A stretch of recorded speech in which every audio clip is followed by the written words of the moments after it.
پیارے نبی صلی اللہ علیہ وسلم نے ارشاد فرمایا، حدیث مبارکہ کا مفہوم ہے کہ ماہ ذی الحجہ کے پہلے عشرے میں حضور علیہ الصلوۃ والسلام نے روزے رکھنے کی تلقین فرمائی ہے، اور صحابہ کرام رضوان اللہ تعالی علیہم اجمعین فرمایا کرتے تھے کہ اس پہلے عشرے کا ایک دن 1000 دنوں کے برابر ہے، اور 9 ذی الحجہ یعنی عید الاضحیٰ سے جو پہلا والا دن ہے، 9 ذی الحجہ فرمایا 10,000 دنوں کے برابر ہے۔ اور 9 ذی الحجہ کے روزے کے حوالے سے نبی علیہ الصلوۃ والسلام نے ارشاد فرمایا کہ صیام یوم عرفہ انی احتسب علی اللہ ان یکفر السنۃ التي قبلہ والسنۃ التي بعدہ، کہ مجھے اللہ رب العزت کی ذات سے امید ہے کہ جو 9 ذی الحجہ کا روزہ رکھے گا، اللہ رب العزت اس کے 1 سال پہلے اور 1 سال پچھلے کے گناہوں کو معاف فرما دیں گے۔ تو گویا ایک خصوصی عمل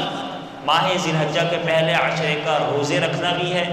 جس کو اللہ تعالیٰ توفیق عطا فرما رہے ہیں، استطاعت ہے وہ روزے بھی رکھے، 1 رکھے، 2 رکھے، 3 رکھے، جتنے رکھنا چاہے رکھے،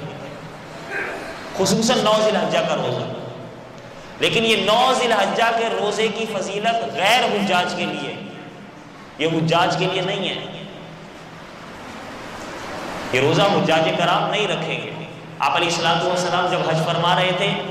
9 ذی الحجہ کے روزے کی فضیلت بیان فرمائی، صحابہ کرام رضوان اللہ تعالی علیہم اجمعین اس کشمکش میں مبتلا تھے کہ آیا حضور علیہ الصلوۃ والسلام نے روزہ رکھا ہوا یا نہیں رکھا ہوا۔ کسی کی ہمت نہیں ہو رہی کہ آپ علیہ الصلوۃ والسلام سے پوچھیں، یا رسول اللہ آج آپ کا روزہ ہے یا نہیں ہے۔ ایک صحابی ہیں، انہوں نے غالباً پانی یا دودھ کا ایک پیالہ حضور علیہ الصلوۃ والسلام کی خدمت میں پیش کیا کہ چیک کرتے ہیں، دیکھتے ہیں کہ حضور علیہ الصلوۃ والسلام کا روزہ ہے یا نہیں ہے۔ آپ علیہ الصلوۃ والسلام نے وہ پیالہ پی لیا، پتہ چل گیا صحابہ کو حضور علیہ الصلوۃ والسلام حج فرما رہے ہیں، 9 ذی الحجہ کا روزہ آپ علیہ الصلوۃ والسلام نے نہیں رکھا ہوا، اور پھر آگے فرما بھی دیا کہ یہ 9 ذی الحجہ کا روزہ حجاج کے لیے نہیں ہے، کیونکہ ان کے لیے اس سے زیادہ سخت عبادات وہاں پر موجود ہیں۔ وہ ان عبادات کے ہوتے ہوئے